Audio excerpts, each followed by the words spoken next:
صحیح بخاری شریف سے حضرت سیدنا فاروق اعظم رضی اللہ تعالی عنہ کے فضائل اور مناقب بیان کرتے ہیں جو سرکار دو عالم نور مجسم صلی اللہ علیہ وآلہ وسلم کی احادیث طیبہ کی صورت میں ہے۔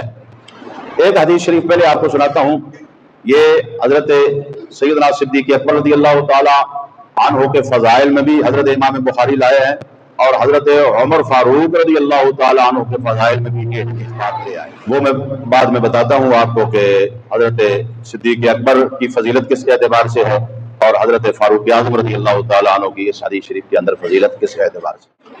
حضرت عبداللہ ابن عباس رضی اللہ تعالی عنہما سے روایت ہے، آپ فرماتے ہیں انی لوافق فی یوم فتعب اللہ لعمر بن الخطاب وقد وضع علی سریرہ۔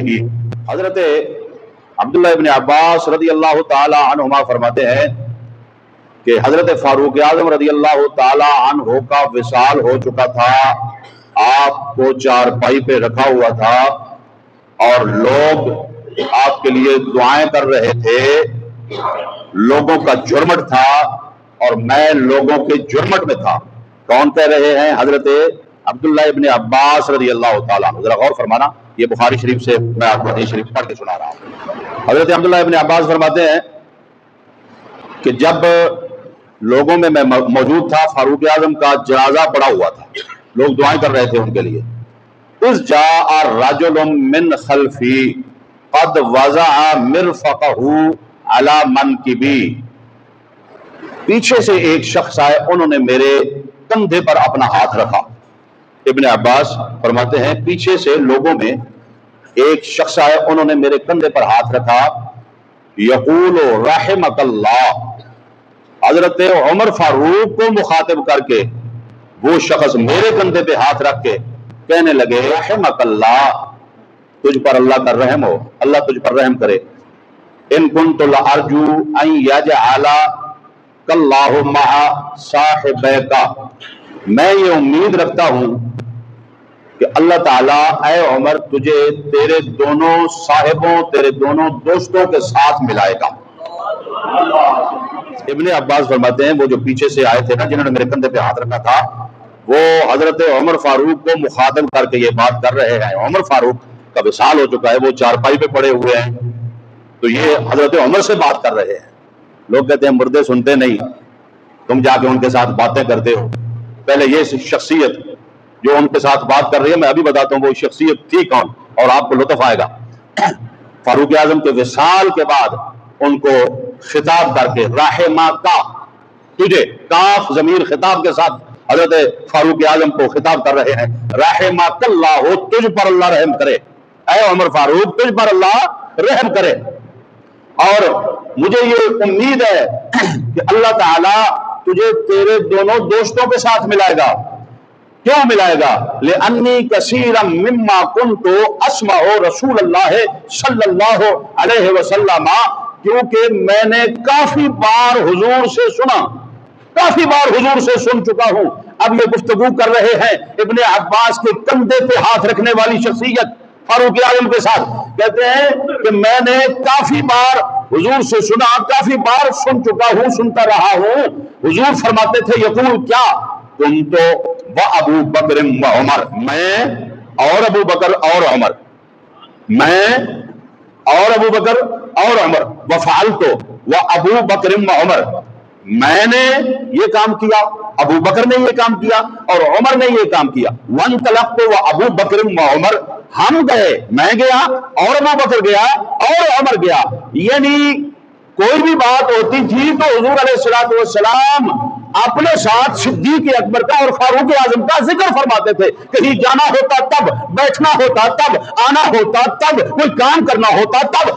وہ جو آنے والے پیچھے سے تھے نا، ابن عباس کے کندھے پہ ہاتھ رکھ کے جو فاروق اعظم کے ساتھ یہ گفتگو کر رہے ہیں، وہ کہہ رہے ہیں کہ میں نے کافی بار حضور سے یہ سنا کہ حضور فرماتے ہیں کنت و ابو بکر و عمر، कुन्तु अबू बकर व उमर वंतलक्तु अबू बकर व उमर, यानी अपने साथ अबू बकर का भी तज़किरा करते हैं और उमर का भी तज़किरा करते हैं। और ये रिवायत जो है ना, ये फ़ज़ाइल सिद्दीक़ अकबर में भी इमाम बुखारी लाया है, क्योंकि सिद्दीक़ अकबर का भी यहाँ पर जिक्र है और पहले नंबर पर जिक्र है और दूसरे नंबर पर उमर फारूक का जिक्र है। तो लिहाजा फ़ज़ाइल सिद्दीक़ अकबर में भी इमाम बुखारी इस रिवायत को लाए हैं और फ़ज़ाइल फारूक आज़म में भी इस रिवायत को हज़रत इमाम बुखारी लाए। तो हज़रत इब्न अब्बास फरमाते हैं कि जब वो आने वाले शख्स पीछे से मेरे कंधे पे हाथ रख के ये गुफ्तगू कर रहे थे, कुन्तु अर्जू अन यजअल लकल्लाहु मअहुमा, तो फल्तफत्तु फ़इज़ा हुवा अली इब्न अबी तालिब, कहते हैं कि जब मैंने पीछे मुड़ के देखा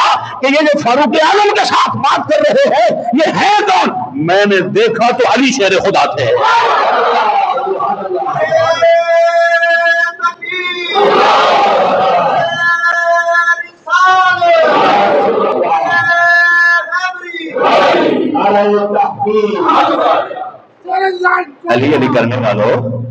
अली अली करने वालों बुखारी है बुखारी।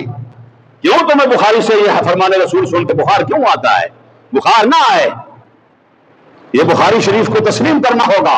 रसूलुल्लाह के फरामीन है हुजूर अलैहिस्सलातु। इब्ने अब्बास फरमाते हैं ये सारी गुफ्तगू की किन्होंने अली पाक ने की, हजरत उमर के साथ की, उनकी वफात। आगे फिर ये हदीस पाक आ रही है तो उसमें ये अल्फाज है कि जनाजा उठाने से पहले लोग हजरत फारूक आजम के लिए दुआएं कर रहे थे और मगफिरत अल्लाह ताला से मांग रहे थे।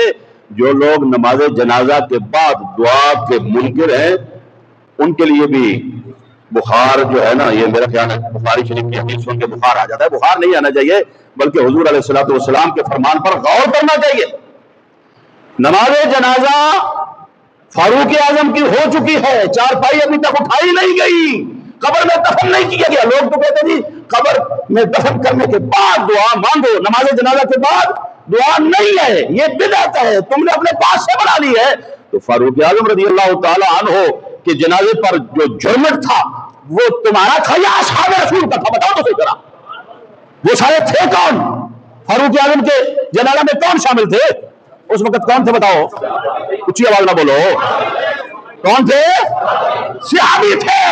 तो हदीस पाक क्या बता रही है कि जनाजा हो हजरत फारूक आजम का, खलीफा सानी खुलफाए राशिदीन में से, और दफन करने से पहले और जनाजे के बाद दुआ मांगने वाले फारूक आजम के लिए सारे सहाबा हो जो वहां पर मौजूद थे। तो फिर कुछ शक बाकी रह जाता है जी नमाज जनाजा के बाद दुआ करनी चाहिए या नहीं करनी चाहिए? आगे से बेटा।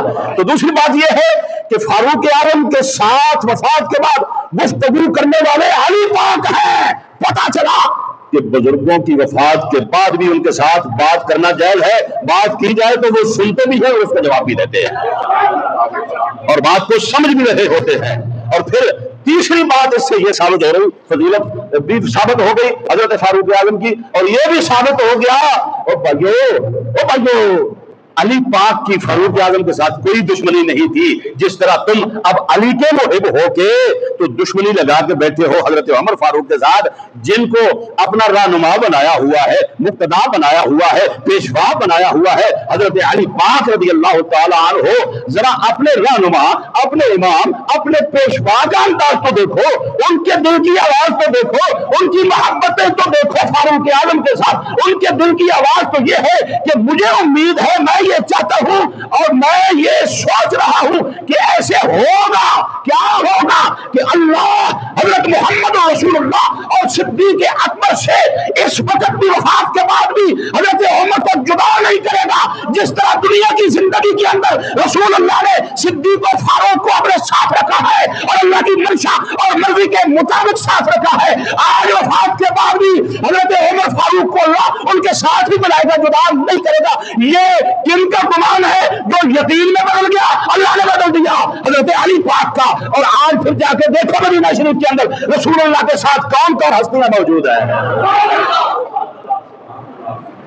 बात की समझ आ गई? ये शान है सैयदना फारूक आजम रज़ी अल्लाह ताला अन्हु की। अल्लाह ताला असहाब रसूल की मोहब्बत नसीब फरमाए।